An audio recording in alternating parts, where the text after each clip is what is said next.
Hello, in front of me I've got smartphone with brand new Android 13. In this video I'll show you how to manage Google Wallet app. In the beginning, let's enter Google Wallet. Tap Explore Wallet. And as you can see, from the homepage of this app, you've got access to quick tutorials. You can add a card and add passes like transit pass, loyalty card and gift card. If you go here, you've got access to all wallet tips. Tap to pay setup, where you can set payment method, check if NFC is on, if Google Pay is set as your default, if you've got a lock screen set, and if your phone meets security requirements. Next, you can check full list of participating banks,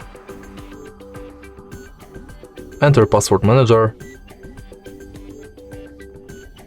manage your data in wallet, like payments data and passes data.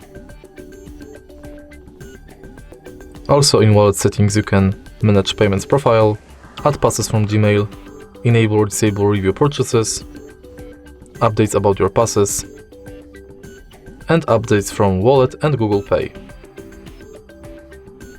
In the end, you've got help and feedback and access to your Google account. And that's it. If you find this video helpful, please leave like, comment and subscribe.